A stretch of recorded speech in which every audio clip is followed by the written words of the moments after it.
I support the strike. It's a race to the bottom, and we need to stop punching down. Right. Do you not think the members should have a vote on it? I think we should have a vote on our next Prime Minister. OK. Can you answer my question? Well, you will in 2 years' time, 2 and a bit years' time. Well, let's have one now. I run my own business. Right, sir. I'm self-employed, and I've got boys that work for me, and they are self-employed because I'm a subcontractor. And what line are you in, sir? I've got a light transport business. Right. And we have to pay our boys. They sort out their own tax and insurance because there's not enough money in it as a subcontractor. Right. And it's the same everywhere. People have got no disposable income. Right. This is why the economy is in such a state. People haven't got any money to spend. They're going to food banks. But if you were to take the points made by the Transport Secretary Grant Shapps in an article today, he makes the point that during the pandemic, £160,000 was paid for every person's job on the road by taxpayers. So every household in the country, whether you use trains or not, £600. And by the way, he's not saying we shouldn't have done it. Keeping the rail system going cost 16 billion quid. Nick, what is he saying then? If we shouldn't have done it, what is he saying? We needed to keep the railway running. It's important infrastructure. What is his point? But surely as someone who's self-employed, there were many people who sadly the furlough system was not able to assist. As I mentioned, I didn't get a penny. I didn't get a penny, but I have not got a problem with people striking for better pay and conditions. But I ask you again, lastly, I have to move on. Hold on. You really think £1,000 a week or more is not a decent wage currently? Really? I think you need a reality check. Anyone who lives in London, you need to be on £1,000 a week to have any standard of living. Okay. The problem we've got in this country, and it's not just wages, is there's no social infrastructure. So where you could manage on a salary of £500 or £600 10 years ago, you can't now. OK. I'm Simon, I'd love to stick with you, but I must go because we've been referencing Grant Shapps, and in fact we can turn to him now. Simon, thank you very much for your input. Let's go to Transport Secretary Grant Shapps. I've just mentioned an article. In fact, I don't know whether you were listening, Secretary said, I've actually mentioned the figures that you put at the top of your piece. What is the conclusion of what you've written today? What should rail workers and the unions take from that? Good morning to you. Morning. Look, I think passengers know when they're being taken for a ride. And Literally. Unfortunately, not enough because the railways are striking. And I was having a look back. This year alone, the unions have lodged 60 disputes. In the 3 years I've been Transport Secretary, 160 disputes. There's not been a single day where there hasn't either been strike action or the threat of strike action outstanding in the 3 years since I've been Transport Secretary. Something is wrong with the way we're running our railways. And what we've got are forever strikes and mandates which never run out, which means that there's a constant threat of industrial action, which means that actually already pretty well paid rail staff, the median salary, the average is 44 grand. We've got the train drivers on strike this coming weekend. Their average is nearly £60,000. The government's got to make a choice about whether we pay our nurses more. By the way, their median is 31,000, care workers or others. And we're not saying that railway workers can't have a strike. We're just saying in return, we need to modernise the working practices, which come from the dark ages. Many of them haven't been updated for years. And we're saying that's got to be done at the same time. That's where we're up to on this, and I'm afraid it's a battle that we must this time win. We can't allow these union dinosaurs to keep holding us back. I was speaking with Mr. Lynch about 10 minutes ago, Mick Lynch about 10 minutes ago, and obviously he pointed to the salaries that are enjoyed by some of the managers, the bonuses that are taken, and the money reaped by shareholders. I won't go through all the figures, you'll have heard them before. How do you respond, Mr. Shapps? Yeah, I agree, actually. I think those salaries have been too high in the past. The current CEO, although the salary is still very high, saw a reduction, I think I'm right in saying, of 28% because we've been pushing down on these salaries. I've made sure that overall management salaries have come down, I think, by about 10% since I've been Transport Secretary. I agree, no one should be earning excessively, but the idea that we should continue to work on the 1950s and 60s sort of terms, for example, not being able to staff the weekend railway on many lines without the goodwill and volunteering of staff.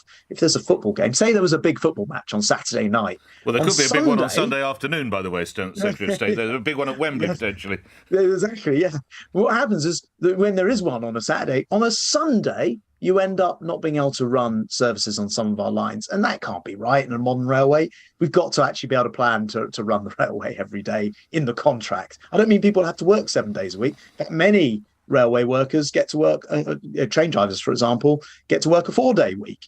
Very nice. All I want to see is an efficient railway where people can get on with the job. And as I said before, passengers not being taken for a ride.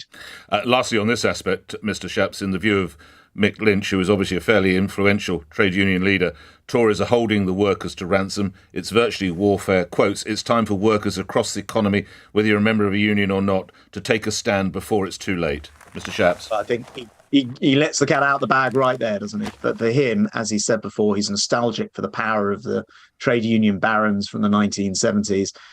That's what this is all about. It's not about trying to sort out our railways, pay a decent salary, which, as I say, I mean, I think 44k medium salary, nearly 60k for a train driver. This is not badly paid profession at all. I want it to be good. I want it to be a well-paid profession.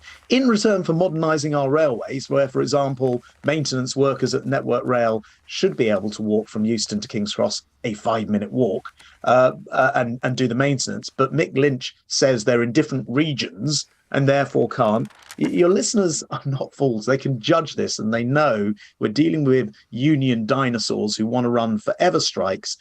We're saying enough is enough. We need to modernise our railways. It's interesting because, to remind my listeners, you are one of the prominent supporters of Rishi Sunak, but the other challenger, Liz Truss, has spelt out some of her ideas, legislating for minimum service levels on infrastructure such as the railways, raising the minimum threshold of support from 40 to 50%, doubling the notice period, stopping workers receiving tax-free payments. So that's what we hear from Ms Truss. Rishi Sunak, I'll do whatever it takes to make sure unions can't dictate how people go about their daily life. Has he actually got more bullet points, or is that just an overall theme?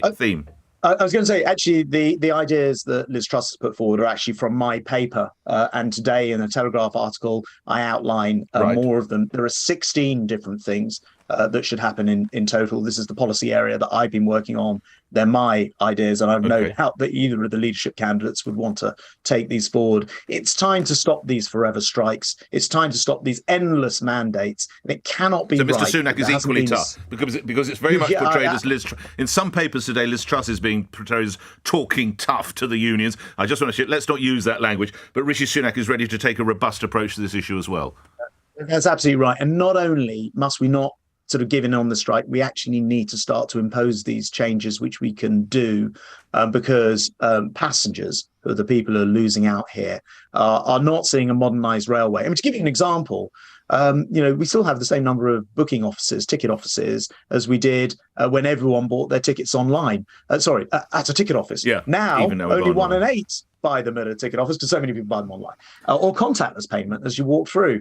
We've got to get those people from outside, from behind those glass and perspex screens, and helping people on the platforms. So Rishi would certainly wish to do all of those things as well. And let's say I've got a list of 16 different policies that I've been working on, some of which Liz outlined because I've been working on them across government. Okay. Finally, on the transport brief, I was speaking yesterday with John Holland-Kaye, just to remind my listeners, he's the Chief Executive Officer at Heathrow Airport, and you might have seen the story in the papers. He told me of this rather gruesome practice of people who are perfectly well managing to avail themselves of wheelchairs at airports, which gets them obviously onto the plane and indeed off the plane. They don't have to do any of that, and it's apparently a sort of TikTok meme or TikTok theme. Some action needs to be taken because in some instances people are having to hobble on and off aircraft because these vile lowlives are, I'm going to use the word nicking, I know they don't steal, nicking the wheelchairs. Secretary of State. It's completely wrong, and I was concerned. I did see John Holland-Kaye's comments on that from Heathrow. It's completely wrong if that's happening, and of course I'd impress on the authorities to take action and for reasonable checks to be carried out. Of course, the underlying problem was we did see this huge difficulty recovering from the stop-start issues surrounding coronavirus. coronavirus ended, we managed to exit all of the lockdowns because people wanted to travel again. The good news is it hasn't been much covered, but whereas a few weeks ago, Easter and Whitsun, we were seeing 5 or 6% cancellations. This weekend, that had dropped to less than 1%, which is the industry average. There are always some technical problems or problems with air traffic control elsewhere and that sort of thing. So we haven't seen the predicted chaos so far this summer at the airports. And that means I hope that people, even if they were tempted, do not continue to do something which is really quite disgraceful. Grateful for your time. Thank you. Transport Secretary Grant Shapps appearing here on LBC Weather Time. 1 minute after 9. News next. On your radio, on Global Player, and Play LBC. leading Britain's conversation. This is LBC.